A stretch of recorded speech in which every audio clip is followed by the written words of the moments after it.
নমস্কার বন্ধুরা, live with Snigdha একটি নতুন ভিডিও চ্যানেলে আপনাদের সকলকে স্বাগত। বেসিক্যালি এটি একটি ব্লগ চ্যানেল। একটি মিডল ক্লাস ফ্যামিলিতে বিলং করি আমি, হাউসওয়াইফ। আর তারই কিছু ছোট ছোট কাহিনী বা ছোট ছোট লাইফস্টাইল, কুকিং এসবই এই ব্লগের মাধ্যমে আপনাদের সামনে তুলে ধরব। আশা করি আপনাদের ভালো লাগবে। আর যেহেতু এটা আমার প্রথম ব্লগ চ্যানেল, ছোটোখাটো যদি দোষ ত্রুটি হয়ে থাকে, কিছু ভুল যদি হয়ে থাকে, নিজের মতন করে একটু মানিয়ে নেবেন। নতুন নতুন বন্ধু পাওয়ার আশায় এই নতুন ব্লগ চ্যানেলটি খোলা। আর সাথে আমার জীবনের নানান ধরনের সারাদিনের কর্মকাণ্ড ছোট ছোট ক্যামেরাবন্দি করে রাখার জন্য এই ব্লগ চ্যানেলটি খোলা। তো যদি ভিডিওগুলো ভালো লেগে থাকে তাহলে লাইক কমেন্ট করে আমার পাশে থাকবেন। আর চ্যানেলটিকে অবশ্যই সাবস্ক্রাইব করে পাশে থাকা বেল আইকনটি অবশ্যই প্রেস করে রাখবেন, যাতে এর পরের ভিডিওগুলো আমি দেওয়ার সাথে সাথেই নোটিফিকেশানগুলো আপনাদের কাছে পৌঁছে যায়। আশা করি নিরাশ হব না। আর আবারও বলছি, যদি কিছু দোষ ত্রুটি হয়ে থাকে একটু নিজের মতন করে মানিয়ে নেবেন। যেহেতু এটা আমার প্রথম ব্লগ চ্যানেল, আমি তো চেষ্টা করবই আমার সর্বশ্রেষ্ঠটি দেওয়ার। তবুও প্রথম ব্লগ চ্যানেল যেহেতু অনেক কিছুই তো ভুলভাল হতে পারে। তো চলুন দেখা যাক আমার নতুন নতুন ভিডিওগুলো আপনাদের কেমন লাগে। নমস্কার।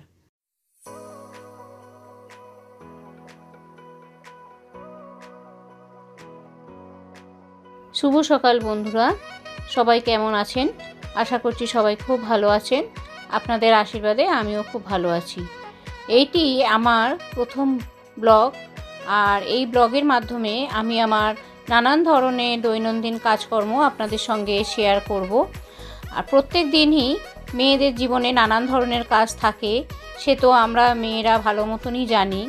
আর সেখানে যদি থাকে নানান ধরনের সংসারের চাপ, তাহলে তো আর কিছু বলারই নেই।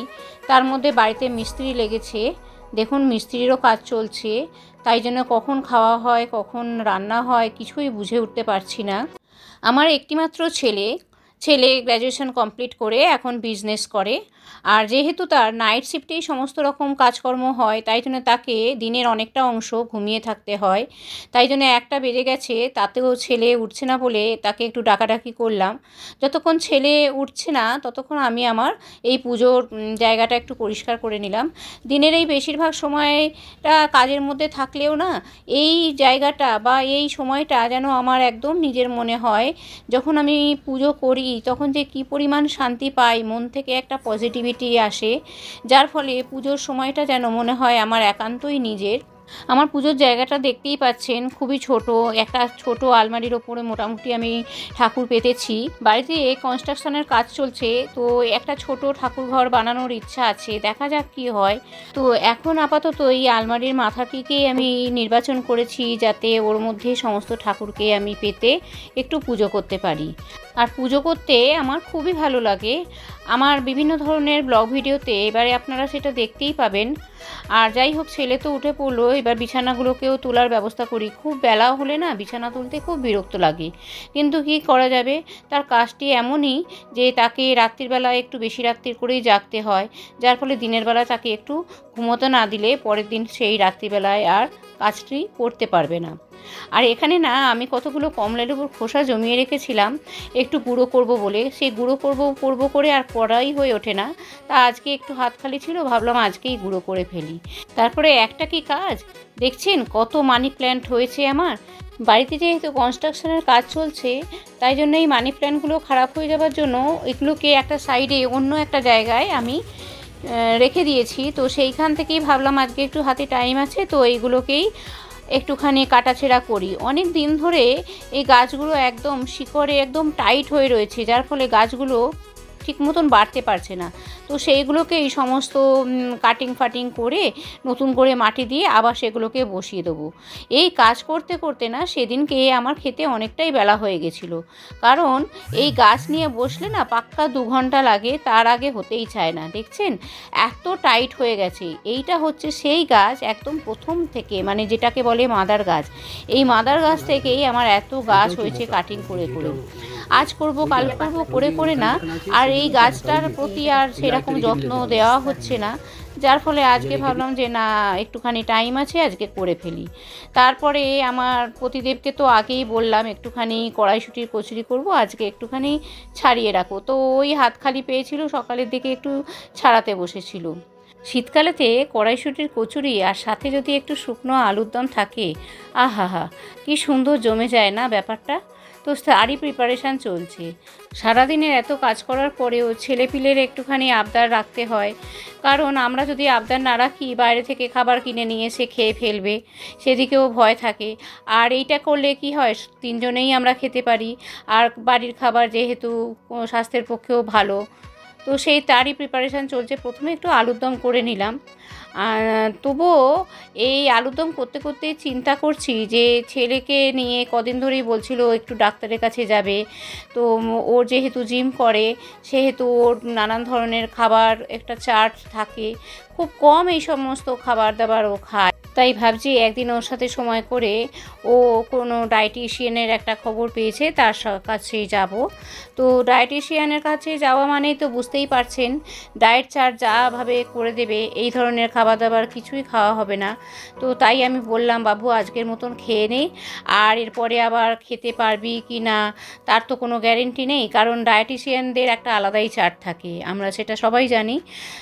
ছোট থেকে যখন স্কুলে পড়তো তখন স্কুলেতে নানান ধরনের ফাস্টফুড খাবার, এই ধরনের ধরুন কোনো দিন রোল করে দিলাম বা কোনো দিন চাউমিন করে দিলাম, এই ধরনের খাবার খেতেই থাকতো। তারপরে যত বড় হচ্ছে আর যখন গ্র্যাজুয়েশন করলো, গ্র্যাজুয়েশনের পর থেকে ওর মধ্যে একটা পরিবর্তন আমি দেখলাম যে ও খুব হেলথ কনসাস হয়ে উঠেছে। তো এটা ভালো, আজকালকার দিনে হেলথ কনসাস থাকা খুবই ভালো। ডন বস্কো লিলুয়া থেকে ছেলে আইএসসি পাশ করেছে, পাশ করার পরে গ্রাফিক ডিজাইন কোর্স করেছে আইলিট থেকে। তো সব কিছুই পড়াশোনা কমপ্লিট, এখন সে বিজনেসে কর্মরত। আর যেহেতু বিজনেসটা ওর একদম ইন্টারন্যাশনাল জায়গায়, যার জন্য ওকে একটুখানি এরকমই রাত জাগতে হয়, রাত জেগেই কাজ করতে হয়। আর বাই প্রফেশন আমি হচ্ছি টিচার, ইংলিশ মিডিয়ামের একদম লোয়ার নার্সারি থেকে শুরু করে ক্লাস 6-7 পর্যন্ত আমি পড়াই।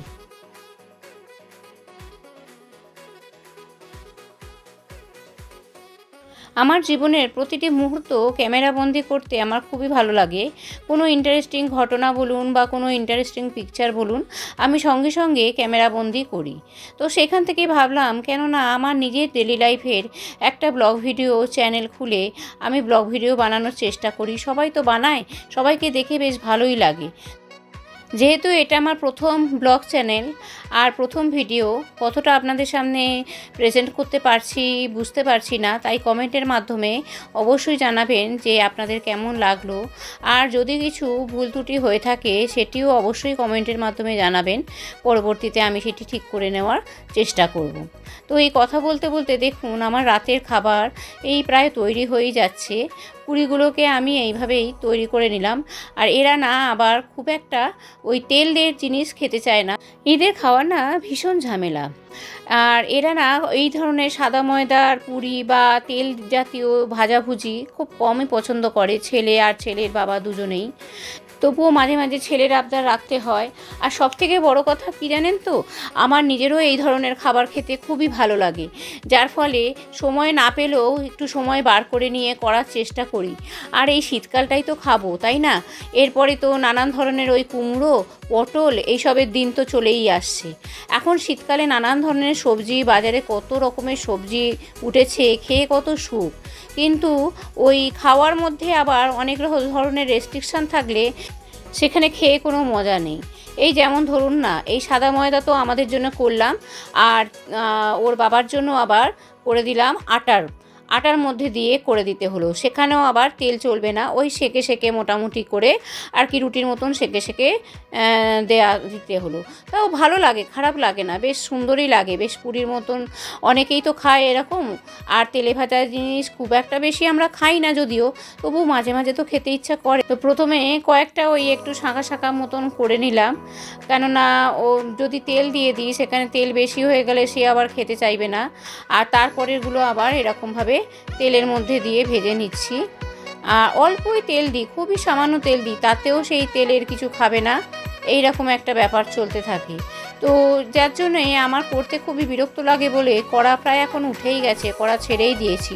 তবুও যখন আজকে এত কিছু পরিশ্রমের পরেও ছেলে যখন আবদার করলো তখন আর না করতে পারলাম না। আর ঘরেতে তো অনেক কড়াইশুঁটি ছিলই, তাই ভাবলাম করে কেন নষ্ট হবে, তার থেকে একটা রাতের খাবার এরকম একটা বানিয়ে নিই। আর এরকম মুখরোচক খাবার খেতে সকলেরই ভালো লাগে। চলুন, লাস্টের ভাজাটাও কমপ্লিট হলো, এরপরে খাবার সার্ভ করে দেওয়ার পালা।